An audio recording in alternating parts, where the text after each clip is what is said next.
지금 프랑스가 발칵 뒤집혔습니다.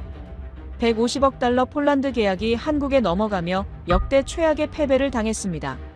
K2 전차 980대, K9 자주포 648문. 유럽 역사상 최대 규모의 계약이었죠. 그런데 이상한 점이 있었습니다. 프랑스가 제시한 금액은 단 80억 달러. 왜 폴란드는 70억이나 비싼 한국을 선택한 걸까요? 나토 회의실 스크린에 뜬 숫자에 모두가 말을 잃었습니다.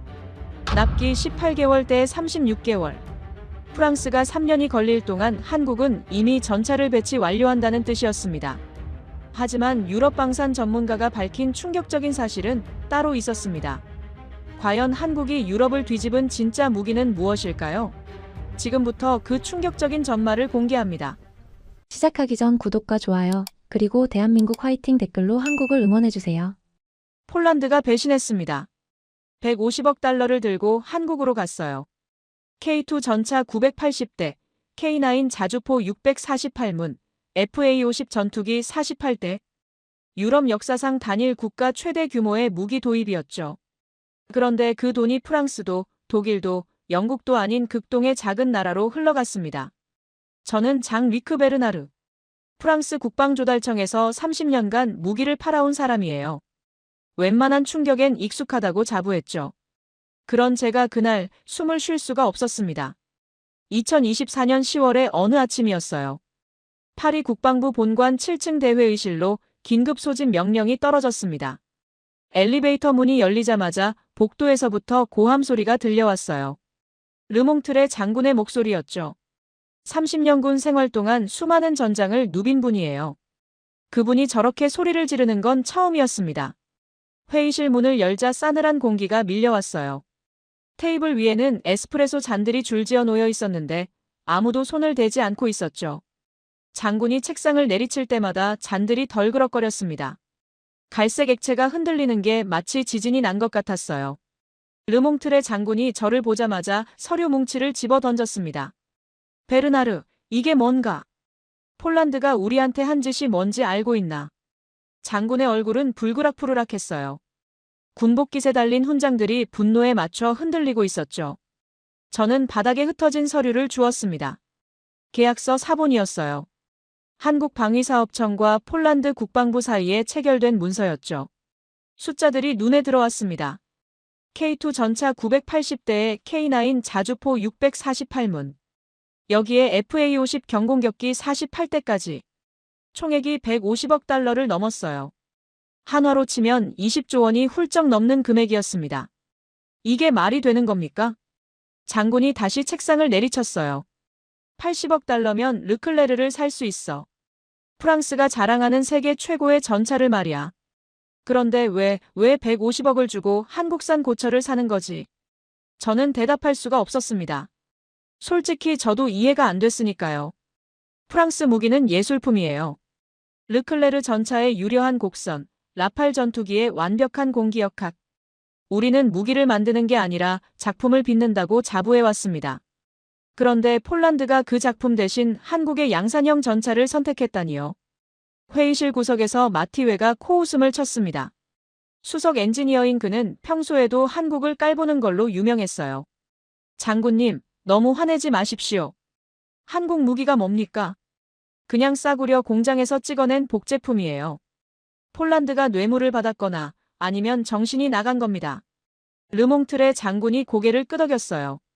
그래, 분명 뭔가 있어. 정상적인 판단이라면 이런 선택을 할 리가 없지. 마티웨, 자네가 조사해봐. 한국이 폴란드한테 무슨 짓을 했는지 낱낱이 파헤쳐. 저는 창밖을 바라봤습니다. 파리의 하늘은 흐렸어요. 에펠탑 꼭대기가 구름에 가려져 보이지 않았죠. 묘한 불안감이 가슴을 짓눌렀습니다. 마티웨와 장군의 말이 맞을 수도 있어요. 폴란드가 비정상적인 선택을 한 걸 수도 있죠. 하지만 뭔가 이상했습니다. 제가 아는 폴란드 국방부 사람들은 바보가 아니에요. 러시아와 국경을 맞대고 있는 나라입니다. 그들에게 무기 선택은 취향의 문제가 아니라 생존의 문제예요. 그런 사람들이 뇌물 몇 푼에 나라의 운명을 걸었을까요? 저는 그게 믿기지 않았습니다. 마티웨가 노트북을 열며 말했어요. 한국의 K9 자주포가 뭐가 대단하다고 그럽니까? 우리 카이사르가 얼마나 정교한 물건인지 이 사람들이 모르는 거예요. 카이사르는 프랑스 포병의 자존심입니다. 박휘영 자주포의 걸작이라고 전 세계가 인정하죠. 장군이 동의했습니다. 카이사르 한문이면 적진을 초토화할 수 있어. 그런데 한국 놈들 대포가 뭘 할 수 있다는 건가? 두 사람은 서로 고개를 끄덕이며 한국을 조롱했어요. 그때 제 머릿속에 하나의 숫자가 떠올랐습니다. 연간 생산량이요. 우리 카이사르는 1년에 고작 수십 대밖에 못 만들어요. 장인이 한 땀 한 땀 빚어내는 예술품이니까 당연한 거죠. 그런데 한국의 K9은 달랐습니다. 연간 수백 대를 찍어낼 수 있는 생산 라인을 갖추고 있다는 보고서를 본 적이 있어요. 수백 대요. 전쟁이 터지면 어떻게 될까요? 우리가 카이사르 10대를 만드는 동안 한국은 100대를 전선에 배치할 수 있다는 뜻이에요. 물론 성능은 우리가 앞서겠죠. 하지만 전쟁은 미술관이 아닙니다. 걸작 하나가 범작 10개를 이긴다는 보장이 없어요. 저는 그 생각을 입 밖에 내지 않았습니다. 회의실 분위기가 너무 험악했거든요. 장군과 마티웨는 이미 결론을 내린 상태였어요. 한국은 로비와 뇌물로 계약을 따낸 사기꾼이고 폴란드는 속아 넘어간 바보라는 결론이요. 하지만 저는 확신할 수 없었습니다. 30년간 무기를 팔아오면서 배운 게 하나 있어요. 고객은 거짓말을 하지만 계약서는 진실을 말한다는 거죠. 150억 달러짜리 계약서에는 분명 우리가 모르는 무언가가 담겨 있었습니다. 회의가 끝난 뒤 저는 사무실로 돌아왔어요. 창밖에는 여전히 비가 내리고 있었죠. 컴퓨터를 켜고 폴란드 관련 파일들을 뒤지기 시작했습니다. 3개월 전 바르샤바 출장 때 찍어둔 사진들이 나왔어요. 폴란드 국방부 관계자들과 악수하는 제 모습, 회의실에서 프레젠테이션하는 장면들. 그때 한 장의 사진이 눈에 들어왔습니다. 구석에 서 있는 한국인들이었어요. 양복 차림이 아니라 작업복을 입고 있었죠. 그들은 화려한 리셉션에 어울리지 않는 모습으로 조용히 서 있었습니다. 저는 그때 그들을 대수롭지 않게 여겼어요. 그냥 기술자들이겠거니 생각했죠. 지금 생각하면 그게 제 실수였습니다. 그들이 누구였는지, 그들이 폴란드에서 무슨 일을 했는지 알았더라면 그날 회의실에서 다른 말을 했을 거예요. 하지만 그건 나중에야 알게 된 사실이었습니다. 저는 모니터를 끄고 의자에 기대 앉았어요. 빗소리가 창문을 두드리고 있었죠. 150억 달러. 그 숫자가 머릿속에서 떠나지 않았습니다. 프랑스 방산 역사상 가장 뼈아픈 패배가 될 수도 있는 숫자였어요. 아니, 어쩌면 이건 패배가 아니라 경고일지도 모른다는 생각이 들었습니다. 우리가 몰랐던 무언가가 다가오고 있다는 경고요. 다음 날 아침, 저는 평소보다 일찍 출근했습니다. 사무실에 도착하니 마티웨와 로랑 페르시에가 이미 와 있었습니다. 페르시에는 홍보 전략 담당이에요. 말재주가 좋아서 기자들을 상대할 때 늘 앞에 나서는 사람이죠. 두 사람은 커피를 마시며 무언가를 보고 있었어요. 제가 다가가자 마티웨가 화면을 가리켰습니다. 베르나르, 이것 좀 봐요. 한국이 폴란드한테 뭘 약속했는지 알아냈어요. 화면에는 계약 조건이 정리되어 있었죠. 저는 의자를 끌어다 앉으며 내용을 읽기 시작했습니다. 눈을 의심했어요. 100% 기술 이전이라고 적혀 있었거든요. 한국이 K2 전차와 K9 자주포의 설계 도면부터 생산 공정까지 전부 폴란드에 넘기겠다는 내용이었습니다. 심지어 현지 생산 라인 구축과 정비창 설립 기술까지 포함되어 있었어요. 이건 그냥 무기를 파는 게 아니라 무기 공장을 통째로 선물하겠다는 뜻이었죠. 마티웨가 코웃음을 쳤습니다. 봤어요? 이게 말이 됩니까? 기술을 다 준다는 건 줄 기술이 그만큼 가볍다는 뜻이에요. 진짜 핵심 기술이라면 누가 이렇게 퍼주겠어요. 페르시에도 고개를 끄덕였죠. 루브르 박물관 그림을 통째로 빌려주는 바보가 어디 있습니까? 한국은 자기들 기술이 별것 아니라는 걸 스스로 증명하고 있는 거예요. 저는 두 사람의 말을 들으며 묘한 기분이 들었습니다. 그들의 논리가 맞는 것 같기도 했어요. 프랑스는 절대 그런 짓을 하지 않거든요. 우리의 핵심 기술은 블랙박스예요. 엑조세 미사일을 기억하시나요? 포클랜드 전쟁에서 영국 군함을 침몰시킨 그 미사일 말이에요. 우리는 그 미사일을 수십 개 나라에 팔았지만 핵심 유도 장치의 비밀은 단 한 번도 공개한 적이 없습니다. 그게 프랑스 방산의 철학이에요. 무기를 사면 우리한테 종속될 수밖에 없죠. 고장이 나면 프랑스 기술자를 불러야 하고 부품이 떨어지면 프랑스 공장에 주문해야 해요. 그게 싫으면 처음부터 사지 말든가요? 우리는 그렇게 해서 전 세계의 영향력을 유지해왔습니다. 그런데 한국은 정반대였어요. 기술을 몽땅 넘기겠다고요. 폴란드가 원하면 자기들 손으로 K2 전차를 만들 수 있게 해주겠다는 거예요. 마티웨의 말대로라면 이건 자신감이 아니라 자포자기에 가까운 행동이었죠. 페르시에가 서류를 넘기며 말했습니다. 제가 기자들한테 뭐라고 해야 할지 알겠어요. 한국은 기술이 없으니까 기술 이전이라는 미끼로 계약을 따낸 거라고요. 어차피 줄 게 없으니까 다 준다고 허풍을 친 거죠.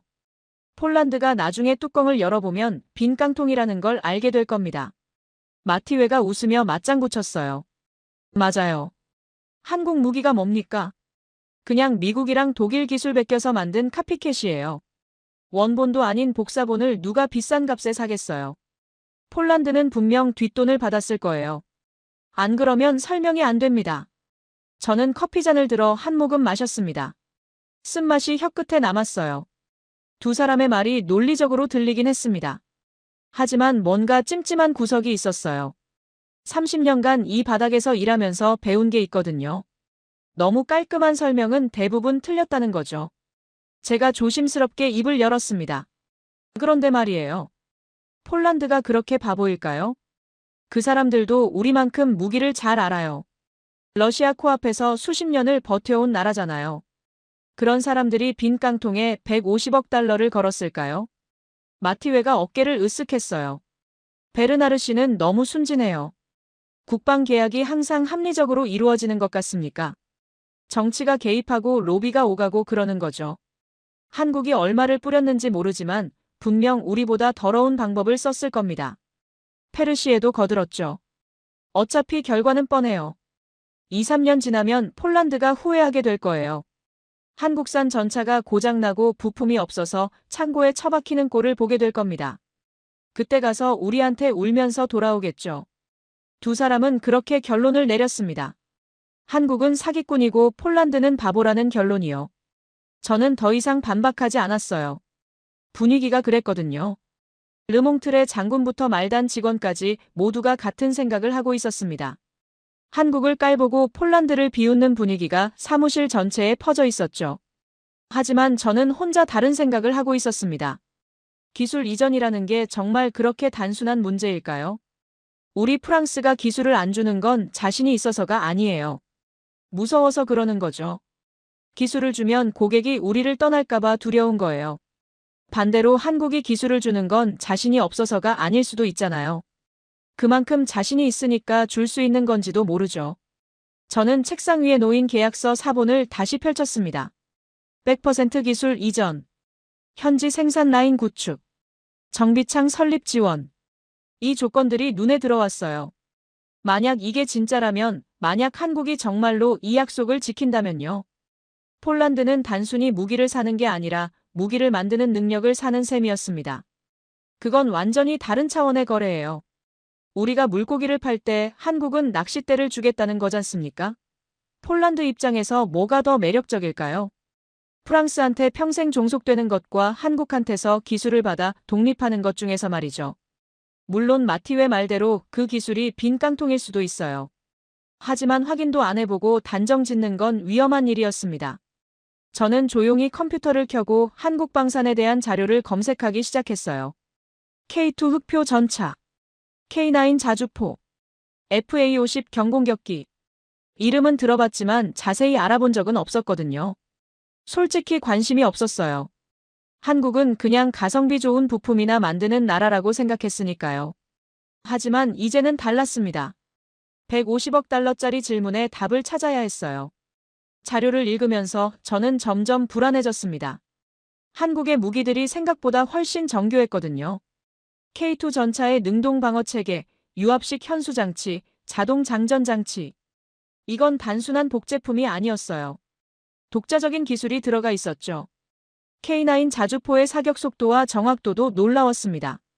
저는 모니터에서 눈을 떼지 못했어요. 마티웨와 페르시에가 한국을 조롱하는 동안 저는 전혀 다른 그림을 보고 있었습니다. 어쩌면 우리가 틀렸을 수도 있어요. 어쩌면 한국은 정말로 줄 기술이 있어서 주는 건지도 모릅니다. 창밖으로 해가 기울고 있었어요. 사무실에는 저 혼자 남아 있었죠. 동료들은 다들 퇴근했습니다.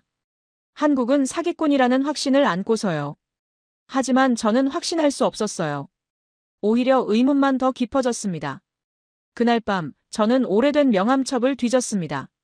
3개월 전 바르샤바 출장에서 받은 명함들이 있었거든요. 폴란드 국방부 사람들 연락처요. 저는 그중 한 사람에게 이메일을 보냈습니다. 레반도프스키 대령이었어요. 폴란드 육군 전력 증강 담당이죠. 솔직하고 실용적인 사람이었어요. 이메일 내용은 간단했습니다. 왜 한국을 선택했는지 알고 싶다고요.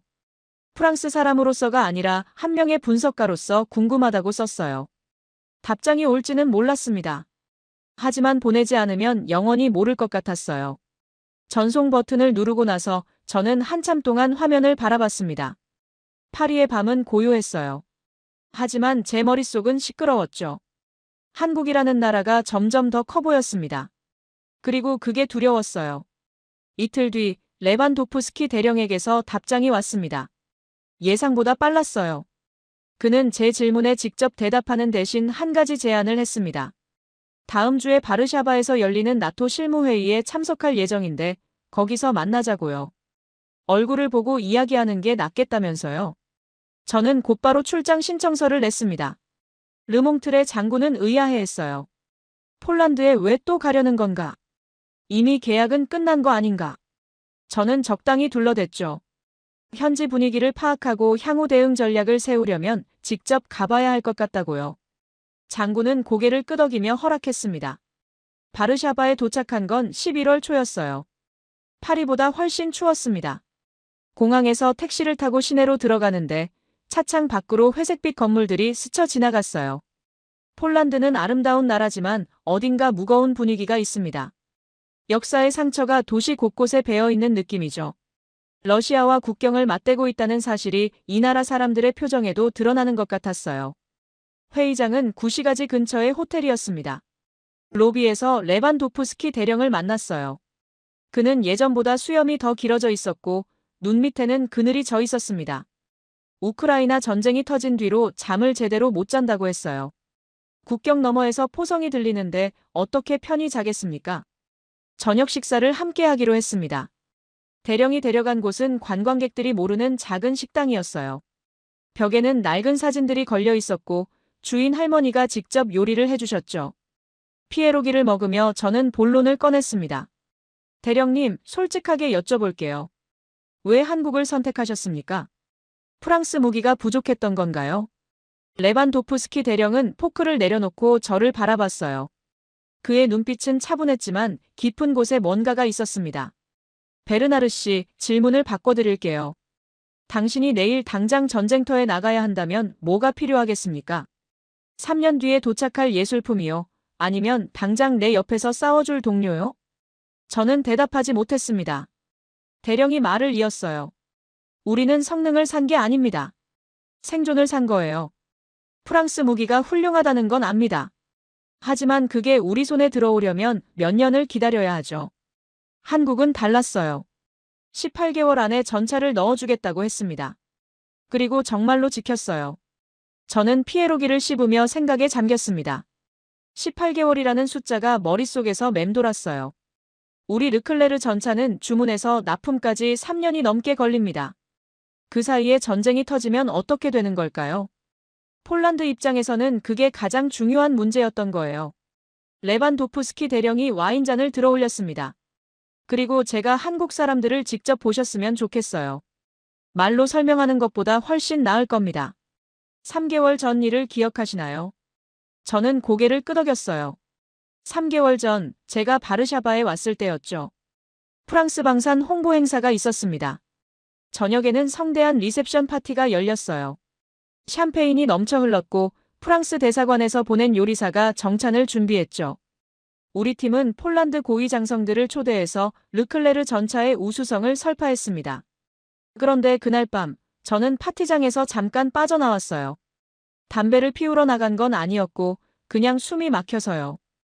호텔 뒤편으로 돌아갔는데 거기서 이상한 광경을 봤습니다. 주차장 한쪽에 K2 전차 한 대가 서 있었어요. 폴란드 측에 데모용으로 가져온 거였죠. 그런데 그 전차 밑에서 불빛이 새어나오고 있었습니다. 누군가가 전차 아래로 기어들어가 있었어요. 기름때 묻은 작업복을 입은 사람들이었죠. 처음에는 폴란드 정비병들인 줄 알았어요. 그런데 가까이 가서 보니 한국어가 들렸습니다. 작업복에 태극기 패치가 붙어 있었죠. 한국에서 온 기술자들이었습니다. 그들은 폴란드 정비병들과 함께 전차 밑에서 뭔가를 점검하고 있었어요. 양복 차림의 프랑스 팀이 샴페인을 마시고 있을 때 한국 팀은 기름때 묻은 손으로 전차를 만지고 있었던 겁니다. 저는 멀리서 그 장면을 지켜봤습니다. 한 사람이 전차 밑에서 나왔어요. 나중에 알게 됐는데 그가 김병철 부장이었습니다. 현대 로템과 한화에어로스페이스 연합팀을 이끄는 사람이었죠.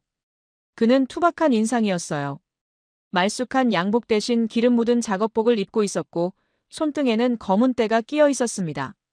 김 부장이 폴란드 정비병에게 뭔가를 설명하고 있었어요.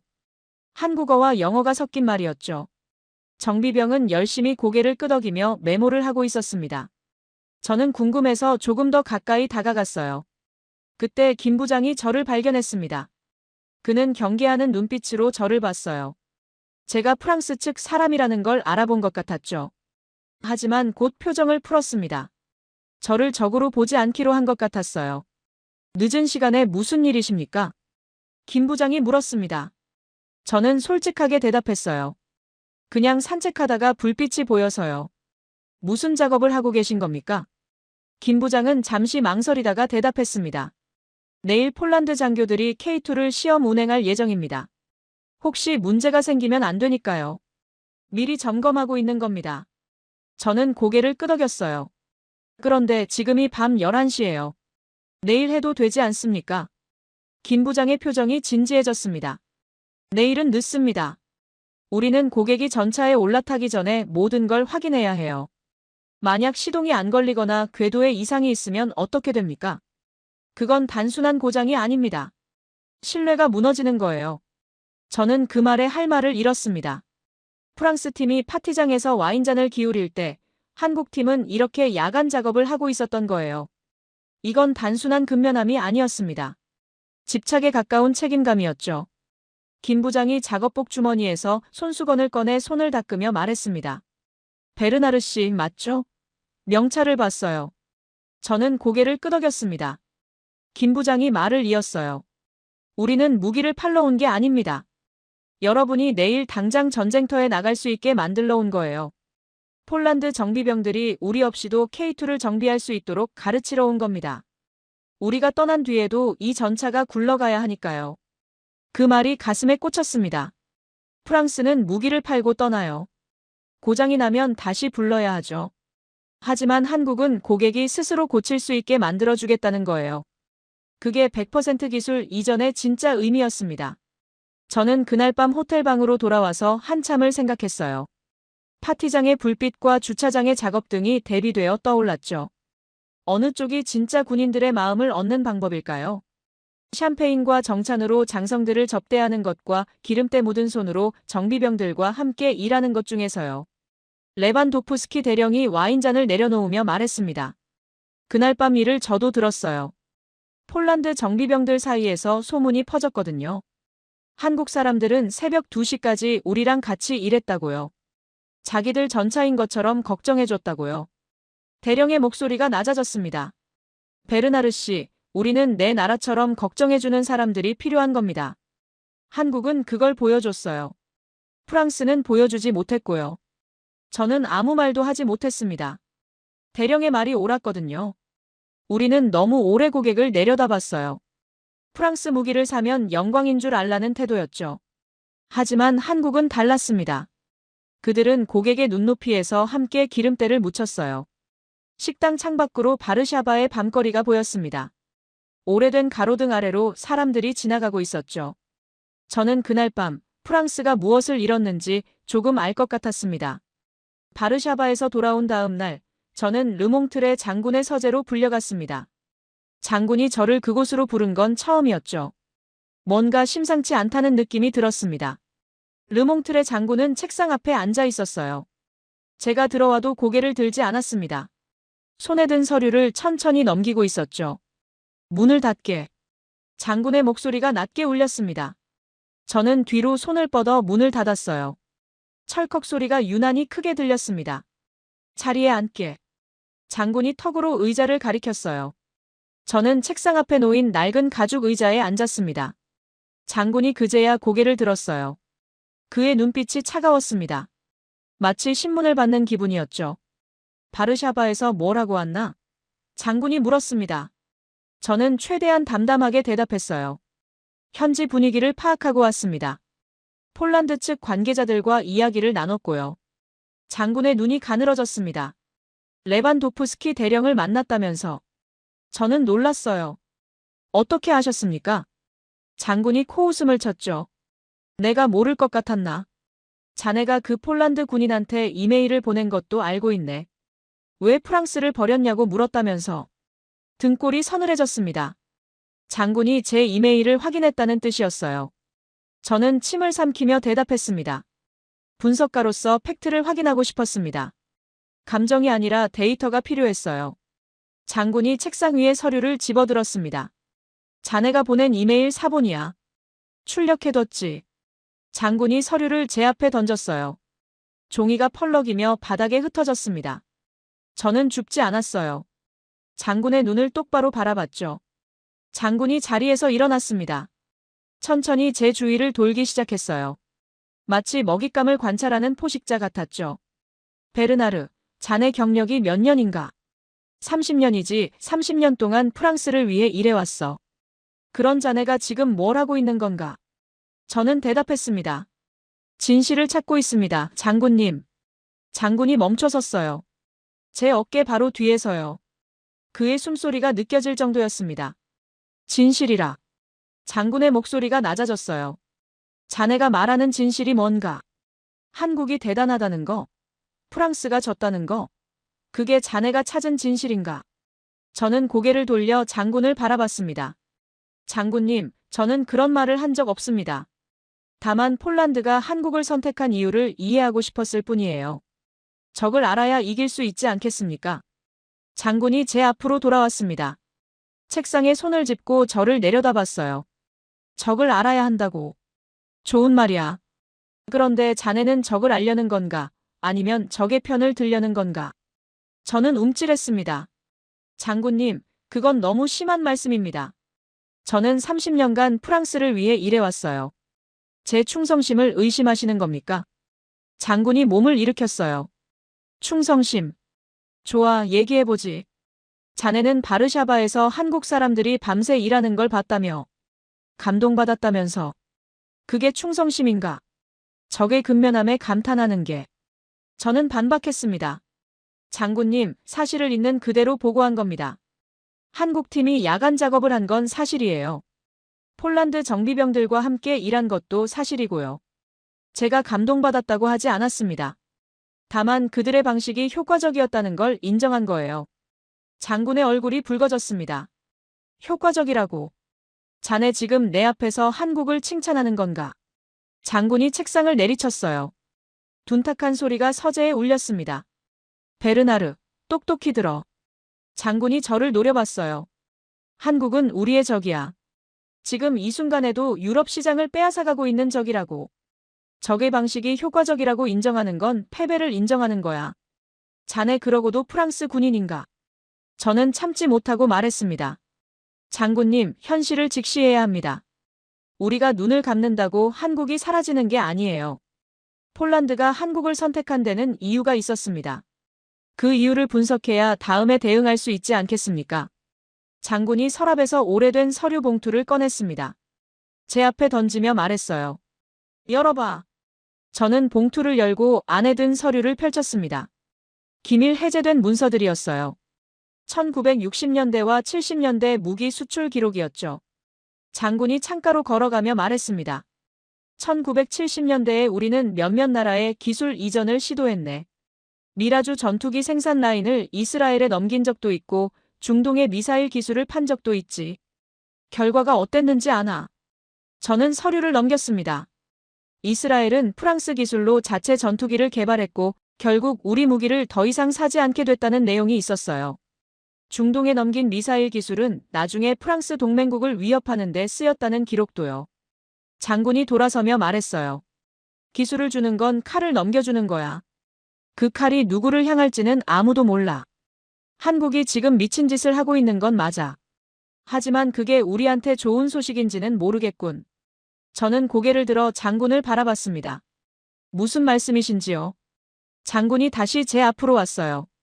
책상에 손을 짚고 얼굴을 가까이 들이밀었습니다. 한국이 기술을 퍼준다고 해서 우리가 가만히 있을 것 같나? 장군의 목소리가 도끼를 머금었어요. 우리는 반격할 거야. 한국이 정상적인 방법으로 계약을 따냈다고 생각하는 바보는 없어. 뇌물이든 로비든 뭔가 더러운 게 있을 거야. 우리가 그걸 찾아내면 돼. 저는 놀라서 물었습니다. 장군님, 그게 무슨 말씀입니까? 증거도 없이 그런 주장을 하시면. 장군이 저를 가로막았어요. 증거는 만드는 거야, 베르나르. 정치는 그렇게 돌아가는 거라고. 다음 주에 브뤼셀에서 나토 실무회의가 열려. 거기서 유럽 국가들을 모아서 한국의 실체를 폭로할 거야. 한국이 비정상적인 방법으로 계약을 따냈다는 걸 각인시킬 거라고. 저는 믿을 수가 없었습니다. 장군님, 그건 모함입니다. 사실이 아닌 걸 퍼뜨리시면 나중에 더 큰 문제가 될 수 있어요. 장군이 제 어깨를 움켜잡았습니다. 소나귀에 힘이 들어갔어요. 사실이 뭔지는 내가 정해. 자네는 그냥 시키는 대로 하면 돼. 장군이 저를 놓아주며 말했어요. 그리고 자네, 앞으로 한국에 대해 긍정적인 말은 입 밖에 꺼내지 마. 누가 듣고 있을지 몰라. 저는 떨리는 목소리로 물었습니다. 그게 협박입니까, 장군님? 장군이 창밖을 바라보며 대답했어요. 협박이 아니야. 충고지. 30년 경력을 지키고 싶으면 똑똑하게 처신하라고. 파리의 하늘에 먹구름이 몰려오고 있었어요. 장군님은 자존심이 무너지는 걸 견딜 수 없는 거야. 프랑스가 한국한테 졌다는 사실을 인정하느니 차라리 한국을 사기꾼으로 몰아버리겠다는 거지. 저는 그의 뒷모습을 바라봤습니다. 폭풍이 다가오고 있었어요. 그리고 저는 그 한가운데 서 있었죠. 브뤼셀에 도착한 건 일주일 뒤였습니다. 나토 본부 근처의 호텔에 짐을 풀고 컨퍼런스 홀로 향했어요. 유럽 주요국 국방 관계자들이 모이는 실무회의였죠. 공식 세션은 오후에 시작이었지만 진짜 중요한 일은 그 전에 벌어질 예정이었습니다. 르몽트레 장군은 아침부터 분주하게 움직였어요. 독일, 이탈리아, 스페인 대표단을 차례로 만나며 무언가를 속삭였죠. 마티웨가 그 옆에 붙어 다니며 서류를 건네고 있었습니다. 저는 멀찍이서 그 광경을 지켜봤어요. 클레망스가 제 옆에 서서 작은 목소리로 물었습니다.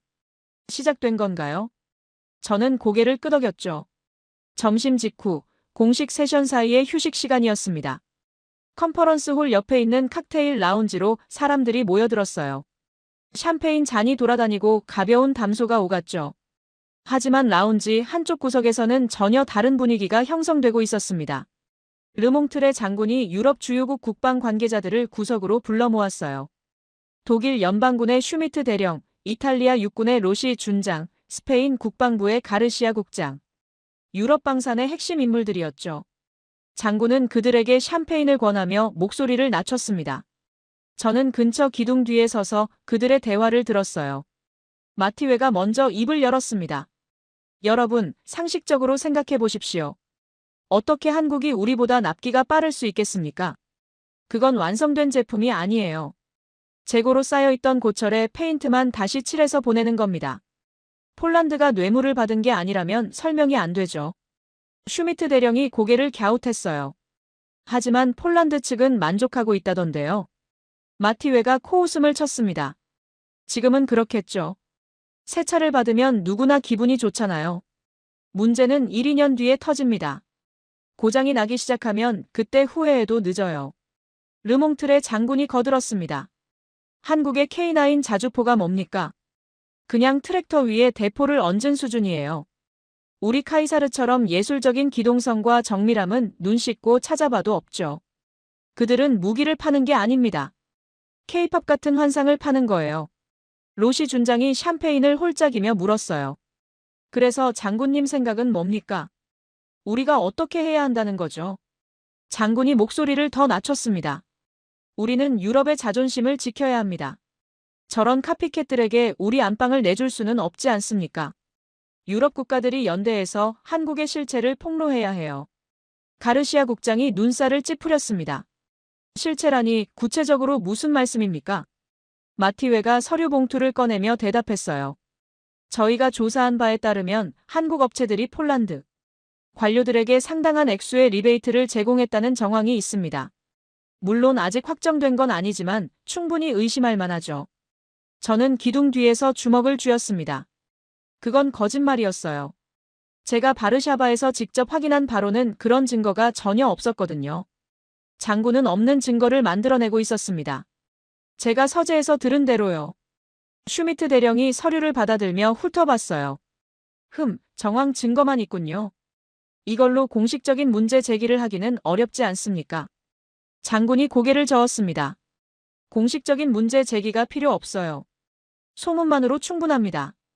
한국이 깨끗하지 않다는 인식만 퍼뜨리면 돼요. 그러면 다른 유럽 국가들이 한국과 계약하는 걸 꺼리게 될 겁니다. 로시 준장이 불편한 표정을 지었어요. 하지만 그건 좀 비겁한 방법 아닙니까? 장군의 눈이 차갑게 빛났습니다. 비겁하다고요. 전쟁에서 비겁한 방법이 어딨습니까? 이기는 쪽이 정의예요. 한국이 유럽 시장을 집어삼키기 전에 막아야 합니다. 수단과 방법을 가릴 때가 아니에요. 그때 누군가가 다가오는 기척이 느껴졌습니다. 저는 기둥 뒤에서 슬쩍 고개를 내밀었어요. 한국 대표단 중 한 명이 우리 쪽으로 걸어오고 있었습니다. 군복 차림이었고 어깨에는 대령 계급장이 달려 있었죠. 이성우 대령이었습니다. 바르샤바에서 잠깐 마주쳤던 그 사람이에요. 마티웨가 이성우 대령을 발견하고 입을 다물었습니다. 라운지에 어색한 침묵이 흘렀어요. 장군과 유럽 관계자들이 대령을 바라봤죠. 이성우 대령은 아무렇지 않은 표정으로 다가와 샴페인 잔을 들었습니다. 그리고 나지막하지만 또렷한 목소리로 말했어요. 흥미로운 대화를 나누고 계시더군요. 멀리서도 들렸습니다. 르몽틀의 장군의 얼굴이 굳어졌어요. 도청이라도 한 겁니까? 이성우 대령이 어깨를 으쓱했습니다. 도청할 필요가 없었어요. 장군님 목소리가 워낙 크셔서요. 트랙터 위에 대포를 얹은 수준이라는 말씀 잘 들었습니다. 마티웨가 발끈했어요. 사실을 말한 것뿐입니다. 한국 무기가 프랑스 무기보다 낫다고 생각하십니까? 이성우 대령이 마티웨를 바라봤습니다. 그의 눈빛은 차분했지만 깊은 곳에 서늘한 무언가가 있었어요. 마티웨 씨, 질문을 바꿔드리죠. 유럽의 아스팔트 도로 위에서나 달리는 예술품 카이사르가 라스푸티차에 빠지면 어떻게 됩니까? 라스푸티차. 러시아어로 진흙계절이라는 뜻이에요. 봄과 가을에 동유럽 평원이 진흙탕으로 변하는 현상이죠. 우크라이나 전쟁에서 러시아 전차들이 진흙에 빠져 오도 가도 못하는 영상이 전 세계에 퍼졌었습니다. 마티웨가 말문이 막혔어요. 이성우 대령이 말을 이었습니다. 전장은 아스팔트가 아닙니다. 병사들이 죽어나가는 진흙 구덩이예요. 거기서 필요한 건 우아한 기동이 아닙니다. 파편을 견디며 끝까지 포탄을 쏟아붓는 강철의 맷집이죠. 르몽틀의 장군이 비웃었어요. 맷집이라고요. 그게 자랑입니까? 세련되지 못하다는 걸 스스로 인정하는 거군요. 이성우 대령이 장군을 똑바로 바라봤습니다. 장군님, 저희가 뇌물을 썼다고 하셨습니까? 아닙니다. 저희는 70년 동안 북한의 포강 아래서 어떻게 하면 1초라도 더 빨리, 더 많이 쏠 수 있을까만 연구해온 사람들이에요. 매일 밤 포성 소리를 들으며 잠드는 사람들이죠. 그게 저희의 로비 자금입니다. 라운지가 조용해졌습니다. 유럽 관계자들의 표정이 미묘하게 변했어요. 슈미트 대령이 헛기침을 했고 로시 준장은 샴페인 잔만 만지작거렸죠. 가르시아 국장은 어색하게 시선을 피했습니다. 이성우 대령이 샴페인 잔을 내려놓으며 말했어요. 한 가지 더 말씀드리죠. 저희는 무기를 팔 때 고객의 목줄을 쥐려고 하지 않습니다. 기술을 다 넘기는 이유가 뭔지 아십니까? 고객이 스스로 자기 나라를 지킬 수 있게 만들어주고 싶어서예요. 전쟁이 터졌을 때 프랑스 기술자가 올 때까지 기다리라고 할 순 없잖아요. 그 말에 르몽틀의 장군의 얼굴이 붉어졌습니다. 이성우 대령은 가볍게 목례를 하고 돌아섰어요. 좋은 시간 되십시오, 여러분. 대령이 라운지를 빠져나갔습니다. 뒤에 남은 건 무거운 침묵뿐이었죠. 저는 기둥 뒤에서 그 장면을 지켜봤습니다. 장군과 마티웨의 얼굴은 잿빛으로 변해 있었어요. 방금 일어난 일이 믿기지 않는다는 표정이었죠. 그들은 한국을 모함하려 했지만 오히려 자신들의 비겁함만 드러내고 말았습니다. 슈미트 대령이 어색하게 웃으며 말했어요. 그러니까 장군님. 오늘 말씀하신 내용은 좀 더 검토해봐야 할 것 같습니다. 확실한 증거가 없으면 함부로 움직이기 어렵지 않겠습니까? 로시 준장도 고개를 끄덕였죠. 저도 그렇게 생각합니다. 이만 먼저 가보겠습니다. 유럽 관계자들이 하나둘 자리를 떴습니다. 장군과 마티웨만 남았어요. 장군의 손이 떨리고 있었습니다. 마티웨가 조심스럽게 말했죠. 장군님, 저 한국놈이 일부러 저희를 망신시킨 겁니다. 가만두면 안 됩니다. 장군이 이를 갈았어요. 두고 봐. 이대로 끝날 것 같으면 오산이야. 창밖으로 브뤼셀의 하늘이 보였습니다. 구름 사이로 햇살이 비치고 있었지만 제 마음은 무거웠어요. 오늘 일로 장군의 체면은 구겨졌습니다. 하지만 동시에 한 가지 사실도 분명해졌죠. 한국은 만만한 상대가 아니었습니다. 그들은 기술로만 싸우는 게 아니었어요. 자부심으로 싸우고 있었죠. 70년간 전쟁의 그림자 아래서 살아온 사람들의 자부심이요. 그건 샴페인과 로비로는 꺾을 수 없는 것이었습니다. 다음 날 오전, 비공개 기술 검토 세션이 열렸습니다. 나토 본부 지하에 있는 보안 회의실이었어요. 창문 하나 없는 콘크리트 벽으로 둘러싸인 공간이었죠. 각국 대표단이 긴 테이블에 둘러앉았고 벽면에는 대형 스크린이 설치되어 있었습니다. 르몽트레 장군은 어젯밤 일로 잠을 설친 것 같았어요.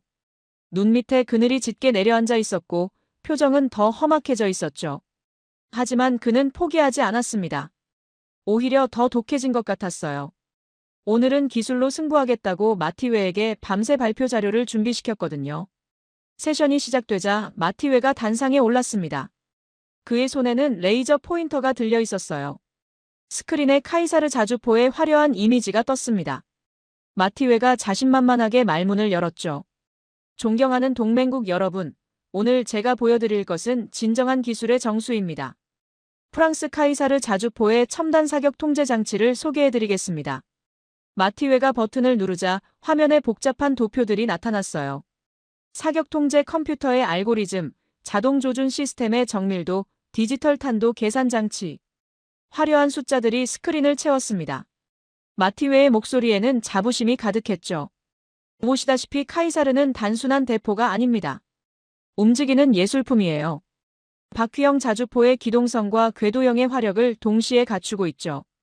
이런 수준의 정밀함은 한국의 K9 같은 물건에서는 찾아볼 수 없습니다.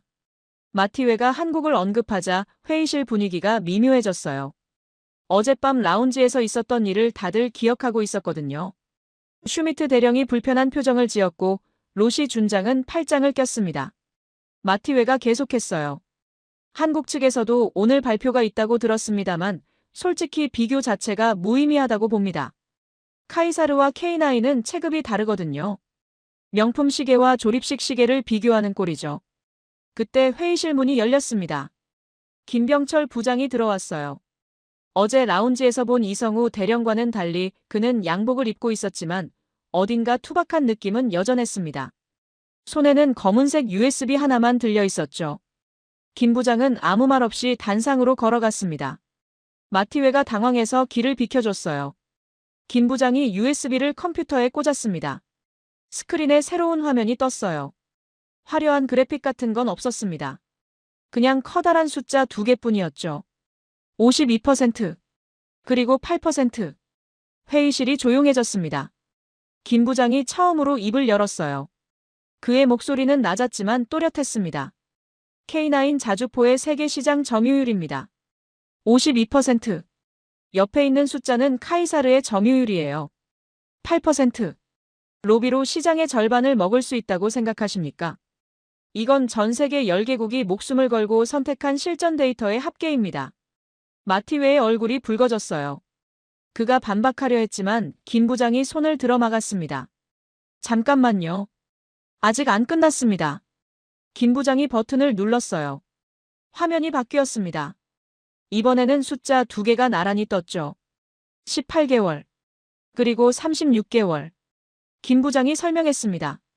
왼쪽은 K9의 평균 납기입니다. 오른쪽은 카이사르의 평균 납기예요. 당신들이 3년 뒤에 줄 예술품을 기다리는 동안 폴란드의 국경은 무너질 겁니다. 우리에게 18개월은 계약이 아니에요. 전우를 죽게 하지 않겠다는 사선입니다. 저는 김 부장의 말에 숨이 막혔습니다. 사선. 데드라인. 그 단어가 가슴에 꽂혔어요. 우리에게 납기는 그냥 비즈니스 일정이었습니다. 하지만 한국에게는 삶과 죽음의 경기였던 거예요. 김 부장이 다시 버튼을 눌렀습니다. 화면에 전투기 이미지가 떴어요. 프랑스의 라팔과 한국의 FA-50이 나란히 놓여 있었죠. 그 아래에는 또 다른 숫자가 있었습니다. 라팔 한 대 가격으로 FA-50 7대를 살 수 있습니다. 김 부장이 청중을 둘러봤어요. 하늘의 기사가 한 명 필요할 때 한국은 7명의 전사를 보냅니다. 소모전이 일상인 현대전에서 누가 진짜 승자인지는 숫자가 말해줍니다. 라팔이 아무리 뛰어나도 격추당하면 끝이에요. 하지만 FA-50 7대 중 5대가 격추당해도 2대가 임무를 완수합니다. 전쟁은 예술품 경연 대회가 아닙니다.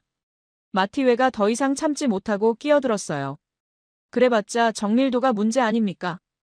아무리 숫자가 많아도 맞히지 못하면 소용없어요. K9이 카이사르만큼 정확하게 쏠 수 있습니까? 김 부장의 표정이 변하지 않았습니다.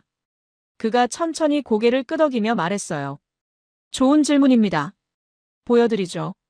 김 부장이 버튼을 눌렀습니다. 스크린에 시뮬레이션 영상이 재생되기 시작했어요. K9 자주포 한 대가 사격 준비를 하고 있었습니다. 포탑이 천천히 회전하더니 3발의 포탄을 연속으로 발사했죠. 화면이 분할되어 포탄의 궤적을 추적했습니다. 3발의 포탄이 각각 다른 각도로 발사됐어요. 첫 번째 포탄은 높이 올라갔고, 두 번째는 중간쯤, 세 번째는 낮은 탄도로 날아갔습니다. 그런데 놀라운 일이 벌어졌어요. 3발의 포탄이 정확히 같은 시간에 목표물에 도착한 겁니다. 동시에요. 화면 속 표적이 순식간에 초토화됐습니다. 김 부장이 설명했어요. MRSI. 다발 동시 탄착 사격입니다. 한 대의 K9이 발사한 여러 발의 포탄이 정확히 같은 시간에 목표물에 꽂히는 기술이죠. 적이 첫 번째 포탄을 보고 피하려 해도 소용없어요. 3발이 동시에 떨어지니까요. 회의실에 탄식이 흘러나왔습니다. 슈미트 대령이 앞으로 몸을 기울이며 스크린을 바라봤어요. 로시 준장의 눈이 커져 있었죠. 가르시아 국장은 메모를 하고 있었습니다. 마티웨의 얼굴이 창백해졌어요. 그가 무언가 말하려 했지만 입술만 달싹였습니다. 옆에 앉은 르몽트레 장군의 손등에는 핏줄이 돋아 있었어요. 책상 위에 올려놓은 손이 미세하게 떨리고 있었습니다. 김 부장이 스크린을 끄며 말했어요. 장군님, 어제 저희가 뇌물을 썼다고 하셨죠? 그의 눈이 르몽트레 장군을 향했습니다. 아닙니다. 저희는 70년 동안 북한의 포강 아래서 어떻게 하면 1초라도 더 빨리, 더 많이 쏠 수 있을까만 연구해온 미친 사람들이에요. 매일 아침 휴전선 넘어서 들려오는 포성을 자장가 삼아 자란 사람들입니다. 이게 저희의 로비 자금이에요. 회의실이 무덤처럼 조용해졌습니다. 저는 프랑스 대표단 자리에 앉아 동료들의 얼굴을 봤어요. 어제 라운지에서 비열한 뒷담화를 나누던 사람들이었죠. 그들의 얼굴은 잿빛으로 변해 있었습니다. 마티웨는 손등에 핏줄이 돋아났고 르몽트레 장군은 떨리는 손을 감추지 못했어요. 김 부장이 USB를 빼며 마지막으로 말했습니다. 한 가지만 더 말씀드리죠. 저희가 판 것은 무기가 아닙니다. 내 나라를 스스로 지킬 수 있다는 확신이에요. 폴란드가 150억 달러를 쓴 건 전차와 자주포를 사려고 한 게 아닙니다. 독립을 산 겁니다. 누군가의 눈치를 보지 않고 자기 나라를 지킬 수 있는 권리를요. 김 부장이 단상에서 내려왔습니다. 그가 자리로 돌아가는 동안 아무도 입을 열지 못했어요. 저는 그의 뒷모습을 바라봤습니다. 투박하고 꾸밈없는 모습이었지만 그 어깨에는 묵직한 무게가 실려 있었어요. 70년간 전쟁의 그림자 아래서 살아온 나라의 무게였죠. 르몽트레 장군이 자리에서 일어났습니다. 그의 얼굴은 불그락푸르락했어요. 무언가 말하려다 입을 다물었습니다. 회의실을 둘러보니 유럽 동맹국들의 시선이 프랑스가 아니라 한국 대표단을 향해 있었어요. 경멸이 아니라 존경의 눈빛이었습니다. 장군이 성큼성큼 회의실을 나갔어요. 마티웨가 황급히 뒤를 따랐죠. 저는 자리에 남아 스크린을 바라봤습니다. 이미 꺼져 있었지만 아까 본 숫자들이 눈앞에서 사라지지 않았어요. 52%와 8%, 18개월과 36개월. 그 숫자들이 말해주는 진실은 너무나 명확했습니다. 우리가 틀렸어. 한국을 카피캣이라고 비웃었던 우리가 틀린 거야. 그들은 복제품을 만든 게 아니었어. 전쟁을 아는 사람들이 전쟁터에서 살아남기 위해 만든 무기였던 거지. 회의실 밖에서 장군의 고함 소리가 들려왔습니다. 무슨 말인지는 알아들을 수 없었지만 분노에 차 있다는 건 확실했어요. 저는 창밖을 바라봤습니다. 브뤼셀의 하늘은 맑았지만 제 마음은 복잡했어요. 오늘 프랑스는 숫자 앞에 무릎을 꿇었습니다. 하지만 그건 시작에 불과했어요. 진짜 질문은 따로 있었습니다. 우리는 여기서 무엇을 배울 것인가? 자존심을 지키려다 더 큰 걸 잃을 것인가? 아니면 현실을 인정하고 변화할 것인가? 저는 아직 그 답을 몰랐습니다. 하지만 하나는 확실했어요. 한국이라는 나라가 더 이상 무시할 수 있는 상대가 아니라는 것. 그리고 그들의 진짜 무기는 전차나 자주포가 아니라 70년간의 긴장 속에서 단련된 절박함이라는 것. 그건 돈으로 살 수 없는 것이었습니다. 컨퍼런스가 끝난 뒤 저는 호텔 로비에서 멍하니 앉아 있었습니다. 오늘 회의실에서 벌어진 일이 자꾸 머릿속을 맴돌았어요. 바로 그때 누군가 제 앞에 섰습니다. 고개를 드니 이성우 대령이었어요. 어제 라운지에서 장군을 정면으로 맞섰던 그 사람이죠. 대령은 가벼운 미소를 지으며 물었습니다. 베르나르 씨, 저녁 식사하셨습니까? 저는 고개를 저었어요. 아직요, 입맛이 없어서요. 대령이 고개를 끄덕였습니다. 그럼 저랑 같이 드시죠. 이야기하고 싶은 게 있습니다. 대령이 데려간 곳은 호텔에서 몇 블록 떨어진 작은 식당이었어요. 벨기에 전통 음식을 파는 곳이었죠. 손님이 별로 없어서 조용했습니다. 우리는 구석자리에 앉았어요. 대령이 맥주 2잔을 시켰습니다. 맥주가 나오자 대령이 먼저 입을 열었어요. 베르나르 씨, 솔직히 말씀드려도 될까요?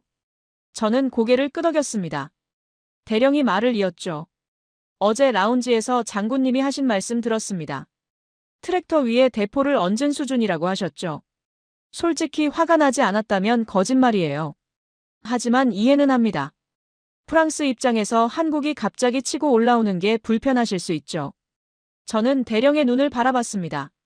그의 표정은 담담했어요. 분노나 원망 같은 건 없었죠. 오히려 어딘가 씁쓸해 보였습니다. 대령님, 하나만 여쭤봐도 될까요? 대령이 고개를 끄덕였습니다. 한국은 왜 그렇게 기술 이전에 집착하는 겁니까? 기술을 다 주면 나중에 경쟁자가 될 텐데요. 프랑스라면 절대 그런 짓을 안 해요. 대령이 맥주를 한 모금 마셨습니다. 그리고 테이블 위에 놓인 종이 냅킨을 집어들었어요. 주머니에서 펜을 꺼내더니 냅킨 위에 무언가를 그리기 시작했죠. 대충 그린 한반도 지도였습니다. 대령이 지도 위에 점 하나를 찍었어요. 여기가 서울입니다. 그리고 조금 위쪽에 선 하나를 그었죠. 여기가 휴전선이에요. 대령이 두 지점 사이의 거리를 손가락으로 짚었습니다. 40km. 서울과 휴전선 사이의 거리입니다. 저는 그 숫자를 들으며 머릿속으로 계산했어요. 40km면 파리 시내에서 외곽까지의 거리예요. 차로 30분이면 갈 수 있는 거리죠. 주말에 드라이브하기 좋은 코스 정도라고 생각했습니다. 대령이 제 표정을 읽었는지 씁쓸하게 웃었어요. 프랑스 분들에게 40km는 별거 아니죠. 파리에서 베르사유까지 가는 거리니까요. 와인 한 잔 마시러 가는 코스예요. 대령의 목소리가 낮아졌습니다. 하지만 한국인에게 40km는 다른 의미입니다. 북한의 장사정포 사거리가 얼마인지 아십니까? 대령이 냅킨에 또 다른 숫자를 적었어요. 60km. 저는 그 숫자를 보며 숨이 막혔습니다. 북한의 대포가 서울까지 닿는다는 뜻이었어요. 대령이 말을 이었죠. 휴전선 너머에 북한의 장사정포가 수천 문 배치되어 있습니다. 그 포들이 일제히 발사되면 1시간 안에 서울에 수만 발의 포탄이 쏟아져요. 제 가족이 사는 곳입니다. 제 아내, 제 아이들이 사는 곳이에요. 40km 떨어진 곳에서 대포가 저희 집을 겨누고 있는 겁니다. 저는 아무 말도 할 수 없었습니다. 프랑스에서는 상상할 수 없는 일이었어요. 파리에서 가장 가까운 적대국까지의 거리가 수백 킬로미터는 되니까요. 그런데 한국은 수도에서 불과 40km 거리에 적의 대포가 있다는 거예요. 대령이 맥주잔을 내려놓으며 말했습니다. 베르나르 씨, 저희가 왜 빨리빨리를 외치는지 아십니까? 한국 문화를 조롱할 때 많이 쓰는 말이죠. 성급하고 여유가 없다고요.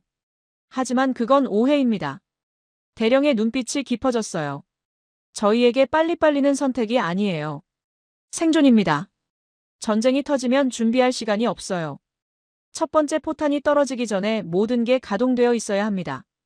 그래서 저희는 평시에도 전시처럼 준비해요. 18개월 안에 전차를 납품하는 건 약속이 아닙니다. 나라가 망하기 전에 방패를 만드는 마감 시한이에요. 마감 시한. 어제 김병철 부장이 썼던 표현이 떠올랐습니다. 사선이라고 했죠. 데드라인. 그게 단순한 비즈니스 용어가 아니었던 거예요.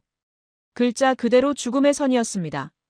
제가 조심스럽게 물었어요. 그런 상황에서 어떻게 살아가십니까? 매일 그런 위협 속에서 어떻게 일상을 유지하는 거죠? 대령이 창밖을 바라봤습니다. 브뤼셀의 저녁거리가 보였어요. 사람들이 웃으며 걸어가고 있었죠. 평화로운 풍경이었습니다. 익숙해지는 거죠. 저는 군인 가정에서 태어났어요. 아버지도 군인이었고 할아버지도 군인이었습니다. 한국 전쟁 때 할아버지가 낙동강 전선에서 싸웠어요. 그때 이야기를 어릴 때부터 들으며 자랐죠. 나라가 무너지면 가족도 없다는 걸 배웠습니다. 대령이 다시 냅킨을 집어들었어요. 40km라는 숫자 옆에 다른 숫자를 적었습니다. 70년, 이게 저희가 휴전선을 사이에 두고 대치해온 시간입니다. 70년 동안 총성 없는 전쟁을 치러왔어요. 매일 아침 일어나면 오늘은 전쟁이 안 터지길 바랍니다. 매일 밤 잠들기 전에 내일도 평화롭길 기도하죠. 그런데 그게 보장되지 않아요. 언제든 터질 수 있다는 걸 알고 살아가는 겁니다. 저는 대령의 얼굴을 바라봤습니다. 처음 만났을 때는 그냥 자신만만한 군인으로 보였어요. 하지만 지금은 달랐습니다. 그의 눈 속에서 70년간 쌓인 무게가 느껴졌어요. 개인의 무게가 아니라 민족의 무게였죠. 대령이 말을 이었습니다. 그래서 저희는 기술을 줍니다. 폴란드가 스스로 자기 나라를 지킬 수 있도록요. 저희가 겪은 일을 다른 나라가 겪지 않았으면 해서요. 누군가의 도움을 기다리다가 나라가 무너지는 경험을 저희는 알거든요. 한국 전쟁 때 유엔군이 오지 않았으면 저희는 지금 존재하지 않았을 겁니다. 대령의 목소리가 떨렸어요. 그래서 저희는 은혜를 압니다. 누군가 도와줬을 때 그게 얼마나 소중한지 알아요. 이제 저희가 그 은혜를 갚을 차례입니다. 폴란드가 러시아를 마주하고 있잖아요. 저희가 북한을 마주하고 있는 것처럼요. 그 심정을 저희는 압니다. 그래서 돕고 싶은 거예요. 저는 숨을 깊이 들이쉬었습니다. 가슴 한구석이 뜨거워지는 게 느껴졌어요. 프랑스는 무기를 팔 때 이윤을 생각합니다. 시장 점유율, 기술 종속, 정치적 영향력. 그게 우리의 계산법이었죠. 하지만 한국은 다른 계산을 하고 있었어요. 은혜와 공감, 그리고 연대. 돈으로 환산할 수 없는 것들이었습니다. 제가 말했어요. 대령님, 솔직히 말씀드리면 저는 한국을 과소평가했습니다. 가성비 좋은 부품이나 만드는 나라라고 생각했어요. 하지만 틀렸습니다. 대령이 고개를 저었어요. 아닙니다. 과소평가는 당연한 거예요. 저희도 오랫동안 과소평가당했거든요. 한국 전쟁 직후 저희 나라는 세계에서 가장 가난한 나라 중 하나였습니다. 원조를 받아야 겨우 살 수 있었죠. 프랑스에서 밀가루를 보내줬었어요. 그때는 저희가 받는 입장이었습니다. 대령이 미소를 지었어요. 그런데 이제는 저희가 드리는 입장이 됐습니다. 70년 만에요. 밀가루를 받던 나라가 이제는 전차를 수출하는 나라가 됐어요. 그 변화의 원동력이 뭔지 아십니까? 저는 고개를 저었습니다. 대령이 냅킨을 다시 가리켰어요. 40km라는 숫자가 거기 있었죠. 이겁니다. 40km. 매일 죽음을 마주하고 있다는 사실이 저희를 미치게 만들었어요. 미친 듯이 일하고 미친 듯이 연구했죠. 어떻게 하면 1초라도 더 빨리 쏠 수 있을까? 어떻게 하면 한 발이라도 더 많이 쏠 수 있을까? 그렇게 70년을 달려왔습니다. 저는 냅킨 위의 숫자들을 바라봤습니다. 40km, 60km, 70년. 그 숫자들이 한국이라는 나라의 본질을 말해주고 있었어요. 절박함. 그게 그들의 진짜 무기였습니다. 식사가 끝날 무렵 대령이 마지막으로 말했어요. 베르나르 씨, 저희를 경쟁자로 보지 마세요. 같은 편으로 봐주시면 좋겠습니다. 유럽이 안전해야 세계가 안전하고 세계가 안전해야 한국도 안전해요. 저희는 적을 만들러 온 게 아닙니다. 친구를 만들러 왔어요. 저는 대령의 손을 잡았습니다. 그의 손은 거칠었어요. 군인의 손이었죠.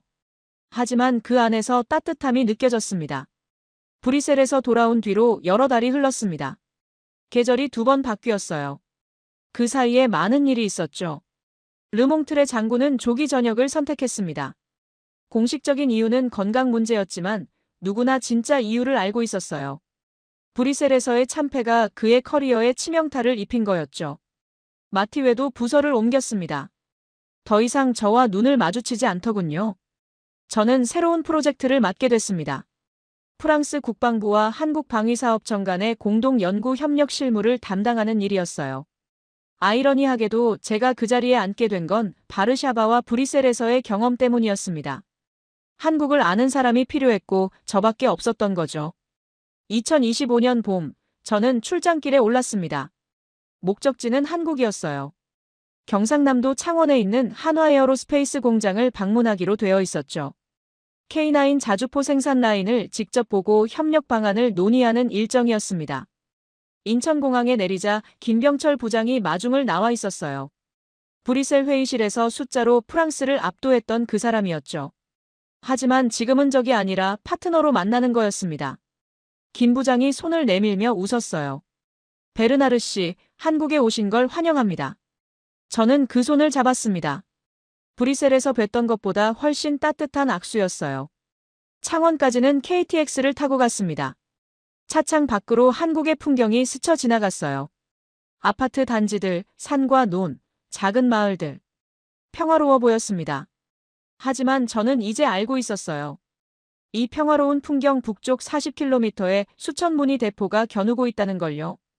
김 부장이 창밖을 바라보며 말했습니다. 좋은 계절에 오셨어요. 봄이 제일 아름답거든요. 저는 고개를 끄덕였죠. 그런데 김 부장 하나 여쭤봐도 될까요? 브뤼셀에서 보여주셨던 그 숫자들 말입니다. 52% 점유율, 18개월 납기. 그게 어떻게 가능한 겁니까? 김 부장이 미소를 지었어요. 직접 보시면 아실 겁니다. 말로 설명하는 것보다 나아요. 창원 공장에 도착한 건 오후였습니다. 공장 규모에 먼저 압도됐어요. 프랑스의 넥스터 공장도 가봤지만 이건 차원이 달랐습니다. 축구장 수십 개를 합쳐놓은 것 같은 부지에 생산 라인이 끝없이 펼쳐져 있었죠. K9 자주포들이 컨베이어 벨트 위에서 조립되고 있었습니다. 마치 자동차 공장 같았어요. 김 부장이 설명했습니다. 이 라인에서 한 달에 20대 이상의 K9을 생산할 수 있습니다. 전시에는 3교대로 돌려서 생산량을 3배까지 늘릴 수 있어요. 저는 머릿속으로 계산했습니다. 한 달에 20대면 1년에 240대. 프랑스 카이사르의 연간 생산량이 수십 대인 걸 생각하면 비교 자체가 무의미했어요. 생산 라인을 따라 걸으며 저는 노동자들을 관찰했습니다. 젊은 엔지니어들이 태블릿을 들고 데이터를 확인하고 있었고 숙련공들은 정밀 부품을 조립하고 있었죠. 모두 진지한 표정이었어요. 장난기라고는 찾아볼 수 없었습니다. 김 부장이 말했어요. 이 사람들 중 상당수가 군 출신입니다. K9을 직접 운용해본 경험이 있는 사람들이죠. 자기가 만든 무기가 전장에서 어떻게 쓰이는지 알아요. 그래서 한치의 오차도 용납하지 않습니다. 자기 전우가 탈 거라고 생각하니까요. 저는 그 말에 가슴이 뜨거워졌습니다. 프랑스에서 무기는 상품이에요. 이윤을 남기기 위해 만드는 거죠. 하지만 여기서 무기는 생명이었습니다. 누군가의 아들이, 누군가의 남편이 타고 전장에 나갈 물건이었어요. 그 차이가 품질의 차이로 나타나는 거였습니다. 공장 견학이 끝난 뒤 김 부장이 저를 회의실로 안내했습니다. 거기에는 뜻밖의 사람이 기다리고 있었어요. 이성우 대령이었습니다. 브뤼셀에서 르몽트레 장군을 정면으로 맞섰던 그 사람이죠. 대령이 자리에서 일어나 손을 내밀었습니다. 베르나르 씨, 다시 뵙게 되어 반갑습니다. 저도 악수를 나누며 말했어요. 저야말로요. 그런데 대령님이 여기 계실 줄은 몰랐습니다. 대령이 웃었어요. 오늘 특별한 분이 오신다고 해서 왔습니다. 사실 보여드리고 싶은 게 있거든요. 우리는 공장 부지 한쪽에 있는 훈련장으로 이동했습니다. 거기서 저는 놀라운 광경을 목격했어요. K9 자주포 여러 대가 기동 훈련을 하고 있었는데 그중 한 대의 포탑에서 익숙한 깃발이 펄럭이고 있었습니다. 프랑스 국기였어요. 김 부장이 설명했습니다. 프랑스 육군에서 파견 온 장교들입니다. 공동 연구의 일환으로 K9 운용 훈련을 받고 있어요. 저는 믿기지 않는 눈으로 그 광경을 바라봤습니다. 프랑스 군인이 한국 자주포를 몰고 있다니. 1년 전만 해도 상상할 수 없는 일이었죠. 훈련이 끝나고 장교들이 전차에서 내렸습니다. 그중 한 명이 헬멧을 벗었어요. 젊은 소위였습니다. 그런데 그 얼굴을 보는 순간 저는 숨이 멎었습니다. 눈매, 코, 턱선. 거울을 보는 것 같았어요. 줄리앙. 제 아들이었습니다. 줄리앙 베르나르 소위. 저는 아들이 군에 입대한 건 알고 있었지만 한국 파견 훈련에 지원한 건 몰랐어요. 줄리앙이 저를 보고 환하게 웃었습니다. 아버지, 놀라셨죠? 깜짝 선물이에요. 저는 아들에게 다가가 껴안았습니다. 땀 냄새와 기름 냄새가 났어요. 군인의 냄새였죠. 줄리앙이 제 귀에 대고 속삭였습니다. 아버지가 보고서에 쓰신 거 읽었어요. 한국에 대해서요. 그래서 직접 보고 싶었어요. 아버지 말씀이 맞더라고요. 이 사람들은 달라요. 저는 아들의 어깨를 잡고 뒤로 물러섰습니다. K9은 어땠어? 줄리앙이 눈을 빛내며 대답했어요. 놀라웠어요. 카이사르랑은 완전히 다른 느낌이에요. 더 빠르고 더 정확하고 무엇보다 더 튼튼해요. 진흙탕에서도 끄떡없더라고요. 저는 아들의 얼굴을 바라봤습니다. 젊고 패기 넘치는 얼굴이었어요. 하지만 그 눈 속에는 진지함이 있었죠. 군인의 눈이었습니다. 제 아들이 한국의 무기를 운용하며 훈련하고 있다는 사실이 묘하게 느껴졌어요. 70년 전 프랑스가 한국에 밀가루를 보냈는데 이제 한국이 프랑스에 무기와 기술을 보내고 있다니요. 이성우 대령이 다가와 말했습니다. 베르나르 씨, 아드님이 아주 우수해요. 한국어도 조금씩 배우고 있더라고요. 줄리앙이 머쓱하게 웃으며 한국어로 말했어요. 감사합니다. 발음이 어눌했지만 진심이 담겨 있었습니다. 그날 저녁 저는 호텔방에서 보고서를 썼습니다. 창밖으로 창원 시내의 야경이 보였어요. 공장 굴뚝에서 연기가 피어오르고 있었죠. 저는 키보드를 두드리며 생각을 정리했습니다. 프랑스는 과거의 영광을 팔았다. 르클레르와 라팔이라는 이름에 기대어 현재에 안주했다. 반면 한국은 미래의 생존을 팔았다. 70년간의 전쟁 속에서 단련된 절박함을 무기로 삼았다. 이제 유럽의 하늘을 지키는 것은 우리의 예술품이 아니다. 저 먼 동쪽 나라에서 온 투박하고 강인한 강철의 기사들이다. 저는 잠시 타자를 멈추고 창밖을 바라봤습니다. 오늘 본 줄리앙의 모습이 떠올랐어요. K9 위에 서서 프랑스 국기를 휘날리던 모습이요. 아이러니했습니다. 프랑스의 미래 세대가 한국의 무기를 배우고 있다는 게요. 하지만 불쾌하지는 않았어요. 오히려 희망이 느껴졌습니다. 보고서 마지막 문단을 쓰기 시작했습니다. 우리는 70년 전 그들에게 밀가루를 보냈다. 전쟁으로 폐허가 된 나라에 먹을 것을 나눠줬다. 그때 우리는 주는 쪽이었고 그들은 받는 쪽이었다. 하지만 이제 역할이 바뀌었다. 그들은 우리에게 자유를 지킬 자격을 보내주고 있다. 스스로 나라를 지킬 수 있는 힘을 나눠주고 있다. 이것이 진정한 의미의 동맹이다. 저는 보고서를 저장하고 노트북을 닫았습니다. 시계를 보니 자정이 넘어 있었어요. 침대에 누웠지만 잠이 오지 않았습니다. 지난 1년간의 일들이 파노라마처럼 스쳐 지나갔어요. 르몽트레 장군의 분노, 김병철 부장의 숫자들, 이성우 대령의 40km, 그리고 오늘 본 아들의 모습까지. 저는 눈을 감았습니다. 멀리서 공장의 소음이 희미하게 들려왔어요. 저 소리가 누군가의 생명을 지키는 무기를 만드는 소리라고 생각하니 이상하게 마음이 편해졌습니다. 창밖으로 동이 트기 시작했어요. 한국의 아침이 밝아오고 있었죠. 저는 내일 파리로 돌아갑니다. 하지만 이제 한국은 제게 낯선 나라가 아니에요. 친구의 나라입니다. 그리고 제 아들이 군인으로 성장하고 있는 나라이기도 하죠. 저는 자리에서 일어나 창가로 갔습니다. 멀리 산 너머로 해가 떠오르고 있었어요. 붉은 햇살이 공장 지붕 위로 쏟아지고 있었죠. 아름다웠습니다. 전쟁의 그림자 아래서도 이렇게 아름다운 아침이 찾아온다는 게 신기했어요. 내일은 다른 일이 기다리고 있겠죠. 하지만 오늘 본 것들은 잊지 않을 겁니다. 40km라는 숫자도 70년이라는 시간도 그리고 그 속에서 살아온 사람들의 얼굴도요. 오늘 이야기 어떠셨어요? 저는 김병철 부장이 회의실에서 숫자를 보여주던 장면에서 목이 메었습니다. 52%와 8%. 그 숫자 앞에서 프랑스 장군의 손이 떨리던 순간 가슴이 뜨거워지더라고요. 그리고 마지막에 프랑스 군인 아버지가 한국 전차 위에 선 아들을 바라보는 장면에서는 눈시울이 붉어졌습니다. 저는 젊은 세대입니다. 솔직히 고백하면 저도 한국이 이렇게 대단한 나라인 줄 몰랐어요. 그런데 오늘 이야기를 준비하면서 알게 됐습니다. 이 모든 게 어디서 왔는지요. 독일 탄광에서 석탄 가루를 마시며 일하셨던 분들.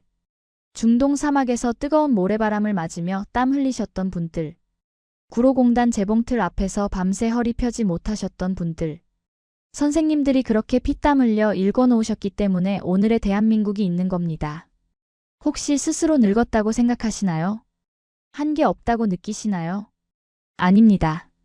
선생님들 얼굴의 주름 하나하나가 대한민국의 훈장이에요. 거칠어진 손, 굳은 살 박힌 손가락. 그게 다 이 나라를 일으켜 세운 증거입니다. 선생님들은 영웅이에요. 진짜 영웅이십니다. 저는 앞으로도 이런 이야기 찾아서 들려드릴게요. 심심하실 때 찾아오세요. 제가 말동무 해드리겠습니다. 겨울이 깊어지고 있잖아요. 외출하실 때 목도리 꼭 챙기시고요. 따뜻한 국물 드시면서 몸 녹이세요. 아프시면 참지 마시고 병원 가셔야 해요. 오늘 밤 거울 한번 보세요. 거기 비친 얼굴이 대한민국을 만든 얼굴입니다. 그 얼굴에 스스로 말씀해 주세요. 수고했다고요. 영상이 좋으셨으면 좋아요 한번 눌러주세요. 돈 드는 거 아니에요. 댓글도 남겨주시면 좋고요. 독수리 탑업이어도 괜찮아요. 오타 나도 괜찮습니다. 로그인 복잡하시면 안 하셔도 돼요. 존경하고 감사하고 사랑합니다.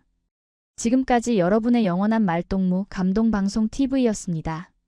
세계를 놀라게 한 대한민국 다음 영상에서도 계속됩니다.